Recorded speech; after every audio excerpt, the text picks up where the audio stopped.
6 de la tarde con 9 minutos, volvemos a Noticias 24. Pese a que el Senado lo declaró inadmisible, sigue la polémica por el postnatal de emergencia. Para hablar de este y otros temas de la contingencia, nos acompaña la senadora de la Democracia Cristiana, Carolina Goich. Senadora, bienvenida a Canal 24 Horas. Muy buenas tardes. ¿Qué tal, Andrés? Muy buenas tardes. Senadora, ya han pasado varias horas después de esta, lo decíamos en la presentación, que se declaró inadmisible este proyecto de extensión del postnatal. Usted fue de las voces disonantes al interior de su sector. ¿Cómo evalúa lo que ha sucedido estas 48 horas después? Incluso el senador Quintana, ayer leía en La Tercera, señaló, se actuó de forma irresponsable. ¿Cómo lo ve usted ya con la polémica un poco más tranquila? Sí, yo creo que vale la pena volver a reiterar que lo que nosotros votamos fue la admisibilidad. Muchas mujeres decían, pero senadora, usted que ha sido tan comprometida con el tema de la maternidad, de la protección de la primera infancia, vota en contra del postnatal, es falso, falso. Y a eso se refiere el senador Quintana cuando habla de irresponsabilidad. Nosotros no votamos el postnatal de emergencia, votamos si era admisible o no. Y de acuerdo a nuestras reglas, cualquier proyecto que implique gasto fiscal tiene que venir con la firma del presidente para que efectivamente sea un proyecto real. ¿Qué pasaba si nosotros aprobamos ese proyecto así? Finalmente tenemos un postnatal que es de papel, que no tiene los recursos comprometidos. Y yo te pregunto a ti, Andrés, y la respuesta es de perogrullo. Cuando esto lo que hace es reemplazar la remuneración que tiene una mujer mientras está, ¿no es cierto?, con su guaguita pequeña, ¿cómo no va a implicar gasto fiscal?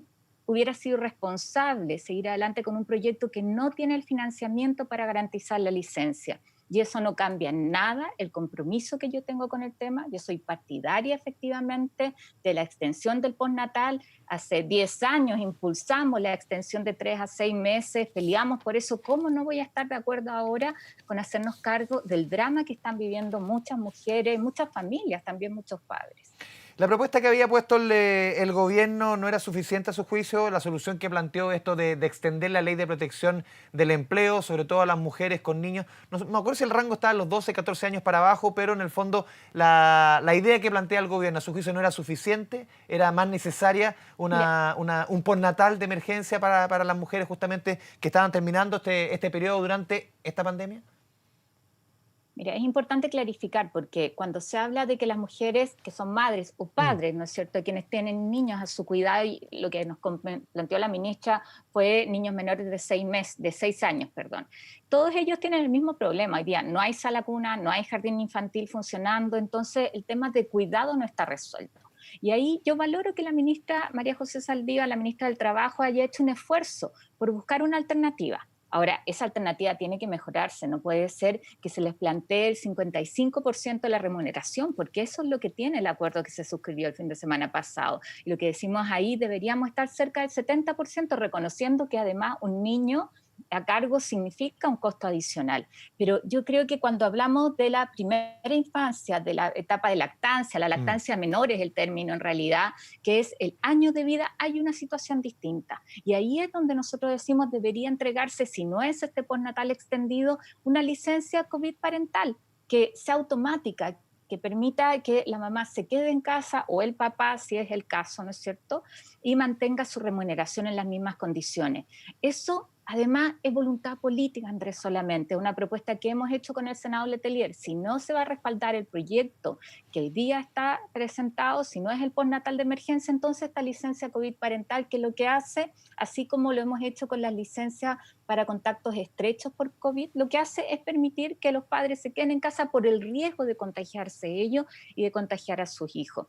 Y ahí el primer año de vida ya está reconocido en nuestra legislación como una etapa que requiere mucho mayor cuidado, incluso respecto del efecto que tiene el contagio para el niño es distinto a niños un poco más grandes. Entonces, por eso decimos, esa etapa, protejámosla. Se puede crear esta licencia que es solamente resolución de la autoridad sanitaria, ni siquiera pasa por ley. Sinceremos ahí para que puedan quedarse en casa y complementemos también con la ley de protección al empleo.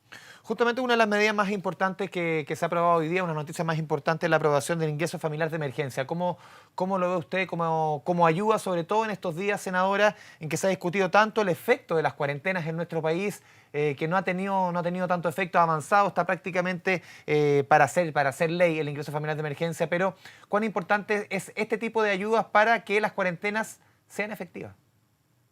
Es fundamental y ahí tienes la demostración de cuando el gobierno se abre, el gobierno y en este caso el presidente, que es el que tiene la llave respecto de los recursos, que es lo que estábamos comentando recién del postnatal, cuando el gobierno se abre a poner los recursos sobre la mesa, cuando escucha las propuestas de la oposición, cuando trabajamos en conjunto en función de la gente, oye, podemos entregar medidas que son razonables, que son imprescindibles hoy día.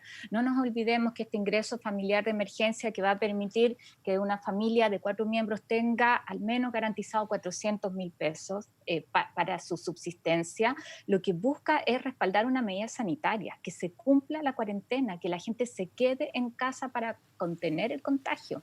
Y esto se debió haber hecho hace 2 meses atrás y quizás la historia hoy día hubiera sido distinta. Entonces, ahí es donde muchos en la mañana hacíamos, mientras aprobamos el ¿Mm? ingreso familiar de emergencia en la sesión, volvíamos a reiterar el llamado al presidente de la República. En esto, por favor, no sigamos llegando tarde respecto de papás y mamás que hoy día tienen el problema de que se les termina el postnatal, perdón, y tienen que quedarse en casa con sus hijos. Yo creo que la lección es esa, o sea, el llegar tarde tiene un costo inmenso, un costo que significa vidas humanas. O sea, aquí la oportunidad de los apoyos es fundamental y la estrategia económica, el acuerdo económico, tiene que ir en función de la estrategia sanitaria. Senadora, ¿usted cómo ve este rechazo en primera instancia que ha planteado el ministro París al concepto de la hibernación? También las medidas que se adoptaron ayer en cuanto a reducir la movilidad. ¿Son medidas suficientes esta restricción de permisos? Debiese haber quizás una restricción mayor. Hemos visto, de acuerdo a los números, que la movilidad en el país se ha reducido, o en la región metropolitana en promedio, un 39%, casi la mitad de lo que debiera reducirse para hacer efectivas las cuarentenas. Mira, respecto de lo que ha hecho el ministro Parillo, de verdad valoro el cambio de tono, lo Ujú. valoro harto, creo que ha sido capaz de escuchar a los expertos. Este mismo estudio de movilidad nosotros se lo habíamos presentado a la ministra de Transporte, lo habíamos escuchado en la comisión hace 2 meses, entonces qué valioso que hoy día se tomen esos insumos para decirle a la gente, mire, esto es lo que está pasando, esto es la foto, aquí es urgente que todos nos quedemos en casa y que nos tomemos en serio lo que está sucediendo. Creo que sí es fundamental y yo me alegro que él lo haya reconocido, que junto con eso se fortalezca todo lo que tiene que ver con la atención primaria, no solo el testeo, Mm. sino la trazabilidad. Y el ministro decía, en eso nos equivocamos, porque no es solo tener después la cama UCI, el ventilador mecánico, que eso se ha hecho bien, sino seguir los contactos, darle a la atención primaria, quienes están en el territorio, la capacidad para hacer eso, los recursos necesarios. Y de verdad yo creo que hoy día tenemos que todos transmitir el mismo mensaje, o sea, quizás no es hibernar, no es parar 100%, pero sí lo más posible la situación, sobre todo en la región metropolitana. Si mira los datos son alarmantes, o sea, yo creo que a todos nos angustia cuando vemos el estudio de la Universidad Johns Hopkins, que hoy día tiene en cuarto lugar en términos absolutos la cantidad de contagios que hay, el cuarto lugar a Santiago respecto de otras ciudades del mundo. Entonces esto es gravísimo. Aquí se tienen que tomar medidas excepcionales y esa va a ser la única forma que tenemos nosotros de contener los contagios y de hacer que los costos de la pandemia, en todo sentido, primero en vidas, Mm. segundo los costos económicos que tiene, los costos para las familias sean menores. Senadora, ¿cómo ve usted esta querella que presentó hoy día el alcalde de Recoleta, Daniel Jadue, contra el presidente Piñera, contra el exministro Mañalich, contra los subsecretarios Daza y Zúñiga, tras las 62 muertes en Recoleta, producto del COVID-19? Sí, mira, yo creo que no hay duda de que la estrategia del gobierno fracasó, que se han cometido muchos errores, que se ha perdido tiempo valiosísimo. Mm. Lo comentábamos, o sea, si hubiéramos tenido la disposición del apoyo económico, la mirada respecto a dialogar, a una actitud de menor soberbia, a reconocer los errores, quizás las cosas hubieran sido distintas. Pero hoy día lo que necesitamos es estar todos detrás de la autoridad sanitaria. O sea, yo creo que este es el momento de ayudar a contener el contagio, de coordinar, de que los alcaldes estén en terreno así como lo están haciendo tantos otros. Ayer veía la experiencia de La Granja, cómo el alcalde del Pino ha implementado los consultorios para Mm. atender. O sea, eso es lo que necesitamos en este momento. Ya habrán tiempo para evaluar lo que se pudo hacer mejor, qué pasó, pero en este momento tenemos que estar todos detrás. Y yo creo que ese es el ánimo que vivimos hoy día en el Parlamento, cuando el mundo político logra acuerdo. Eso es lo que la gente espera, no que nos estemos pasando cuentas hoy día, sino que nos pongamos a disposición de contener esta pandemia, insisto, de salvar vidas. A futuro de ameritarse, obviamente, ¿usted sería partidaria, por ejemplo, de una acusación constitucional contra el ministro Mañalich, por ejemplo? Mira, yo creo que hoy día no es el ¿Mm? momento de plantear eso.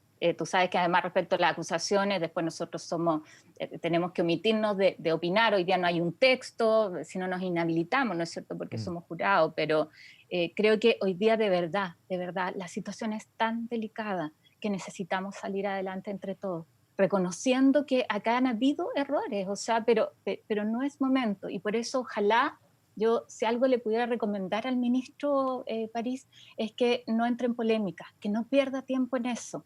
Yo valoro mucho su franqueza en reconocer errores. Ahora lo importante es cómo actuamos de aquí en adelante haciendo lo correcto, convocando a todos. Me encanta escuchar a la presidenta del Colegio Médico decir, oye, tenemos que ponernos detrás del ministro para ayudar. Todos hemos cometido errores, pero hoy día, ¿de qué sirven las polémicas? ¿De qué sirve la cuenta pequeña? No, hoy día lo que necesitamos es que la ayuda económica llegue a la familia y llegue en forma urgente, porque ahí están habiendo problemas. Hoy día, sin ir más lejos, me comentaba una amiga que vive en La Reina, en un sector muy acomodado, que estaban llegando las cajas de alimentos a su pasaje. Y decía, pero por favor, si esto no es para nosotros, esa caja de alimentos que llega mal focalizada, no le está llegando a una familia que sí lo necesita. Ahí necesitamos mucho mejor coordinación en terreno. Yo creo que es demasiada la tarea que hay y en esto necesitamos aprender lecciones todos y trabajar en conjunto. Lo último, senadora, ¿cómo evalúa usted esta primera semana de Enrique París al frente del Ministerio de Salud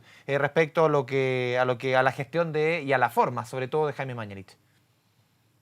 Mira, yo hago una buena evaluación de lo que él ha hecho. Creo que hay señales bien esperanzadoras. Espero que continúe así, que pase de un mejor tono, más dialogante, dejar atrás la soberbia, a efectivamente un cambio de estrategia donde se pone el territorio, donde se pone la atención primaria como el eje central. Si aquí el error ha sido ir detrás de los casos y no anticiparse a los casos.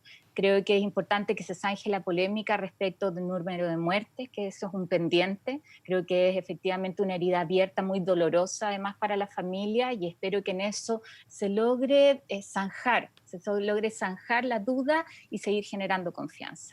Senadora Goich, muchas gracias por esta conversación con Canal 24 Horas. Muy buenas tardes. Muchas gracias, buenas tardes.